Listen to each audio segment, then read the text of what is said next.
Hi everyone. My name is Nguyen, and today I'm doing the unboxing of the Rolex two-tone, the Daytona with diamonds.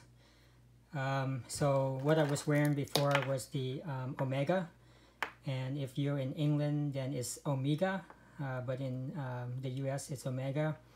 And prior to that, I had the Rolex, the Submariner, the Kermit, but I gave that to my nephew. So I figured it's time to buy another Rolex. So I got this one at TikTok, and they're located in Westminster. I don't work for them, so it's not an advertisement, but it just happens to be where I got the watch. So let's open it and go from there. Okay. So that's the box, and let's open up the box. Okay, trying to do this one-handed. Okay, and let me put the phone down, or maybe not. Let me see if I can open it. There it is. That's the Rolex. The Daytona, the two-tone with diamonds. And I asked the authorized dealer, and the gold links or any part that's gold is solid gold, so it's not plated. And I'm Asian, 5'6", 145 pounds, so I have a small wrist. So they had to remove 3 links. So I had them remove 3 links, and I'll try to put the phone down so I can go through the watch, the properties. Let me see here. Okay, so that's how it looks like. It comes with a bezel protector, so I'm gonna remove it and put it in the box.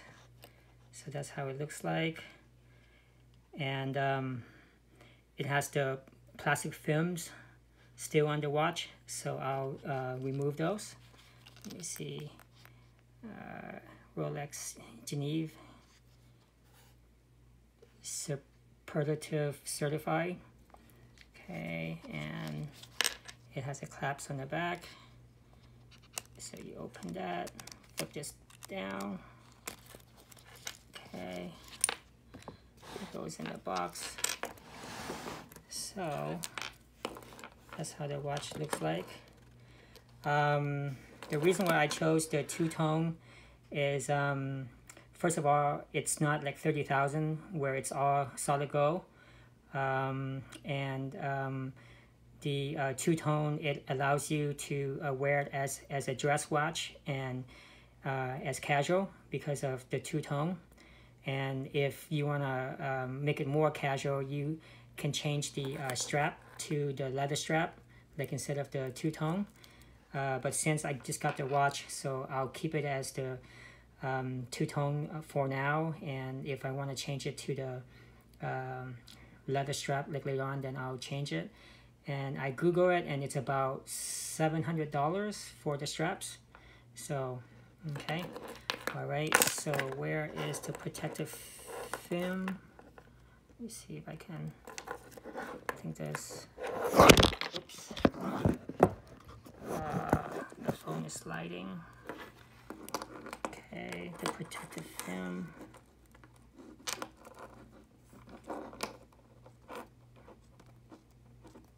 Okay, I think I see it. There it is. So that's one. I think that's it, maybe, or maybe one on the side. Oh, here's another one.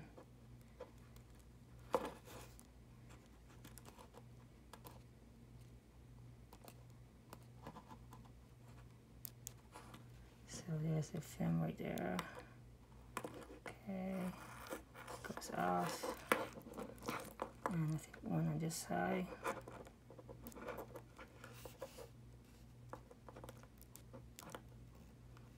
There's another one.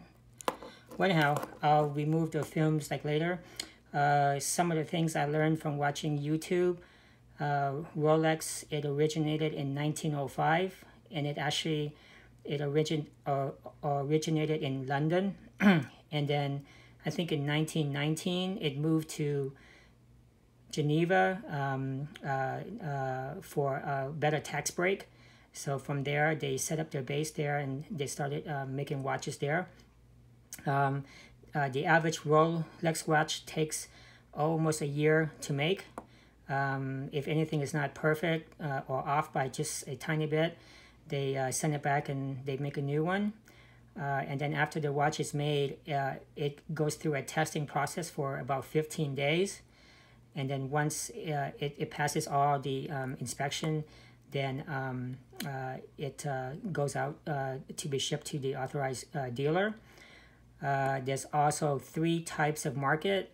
You have the white market where you buy brand new like Rolex from authorized the dealers. And then you have the gray market where you buy from unauthorized like dealers or from a friend or a friend of a friend or a used watch.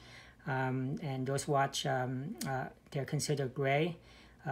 It can be stolen or their history is not clear or it might not have the paperwork.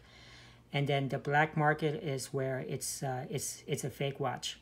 And I heard that the market where they make the fake watches are really good nowadays, so it's really hard to tell. But the one key factor that I learned that you can tell if a Rolex is real or not just by looking at it is you look at the crown on top of the Rolex. There's 5 crowns, and on top of those crowns there's those round dots. If the Rolex is real, then those round dots are pronounced and they're not blurry. But if it's a fake Rolex, then the crowns, those round dots on top of the crown, they kind of blend in. That's one indication. And then at the 6 o'clock hand, where the number 30 is, there's a laser engraving of the Rolex crown. But nowadays, a really good fake watch has that laser cut, but you might have to use a loupe to look at it. The fake Rolex, the laser engraving is kind of blurry, whereas the authentic one is clearer, but that's hard to see with the naked eye. The difference about this watch compared to the Submariner that I had before was that the bezel, it doesn't turn. And the Submariner is unidirectional, whereas the GMT, it's bi-directional. The other thing is this Rolex, the hour hands, the hour, the markers, they don't glow in the dark, whereas the Submariner does. But the hour hand and the minute hand glows in the dark. So even at night, you can still tell what time it is. There's 3 buttons. This one is to adjust the watch. This one you have to unlock it to start the stopwatch. And then after you're done, you screw it back on. The watch is waterproof for up to 100 feet or 300 meters. So let's see if I can demonstrate the stopwatch. So first is I unscrew it, both, okay? And after I unscrew it, now I can push this button to start the stopwatch, and then push to stop, and then push this one to reset. The one unique thing about the Rolex is once I push start, this third hand, it will roll forward smoothly, like it doesn't jerk backward or tick and then move. It just starts moving. That's one other way that you can tell the motion for the Daytona. And then this third circle here, that's the seconds. So that also goes around smoothly as well. Anyhow, so let's use the stopwatch. And for example, I'm a pharmacist.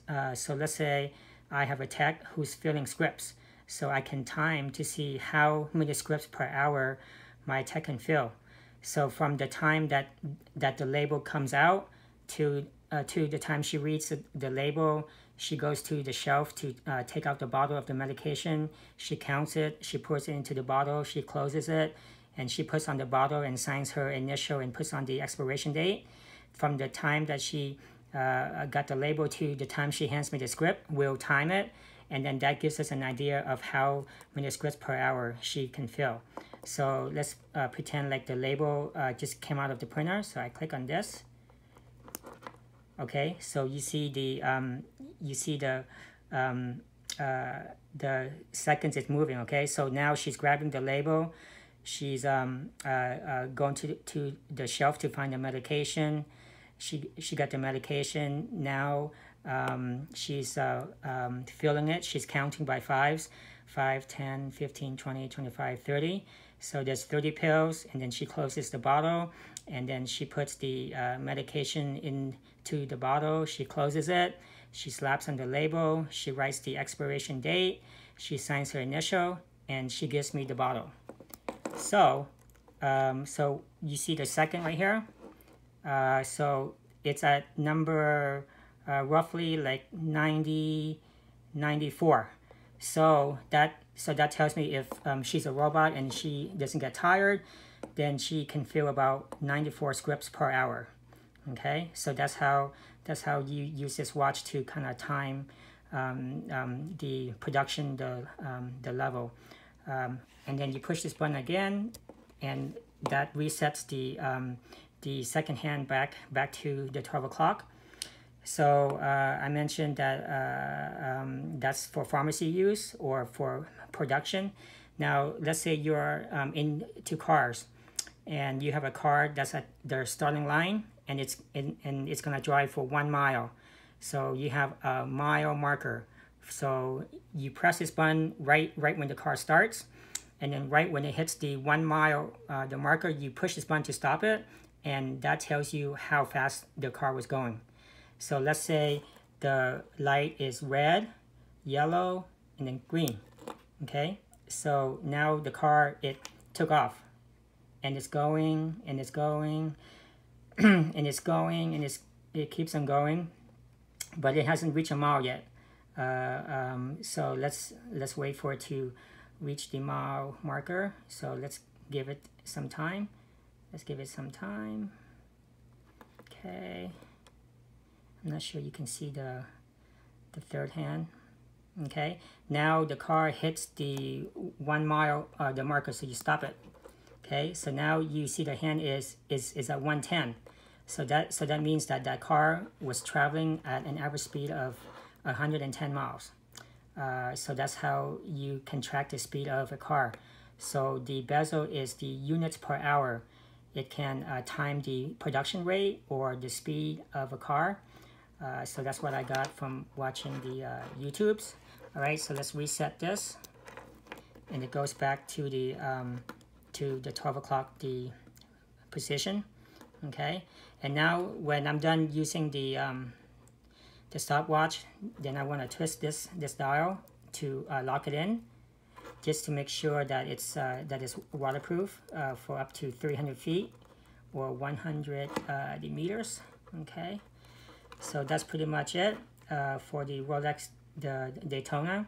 I paid $1,900 more to have to order the black face with the diamonds and two-tone. And I think I mentioned before, but the gold parts on this watch is solid gold. It's not it's not plated, and it's 18 karat gold. And the one thing unique about the Rolex as well is that Rolex has their own gold factory where they smelt the gold and they make it themselves. So the watch is, the gold is by Rolex as well.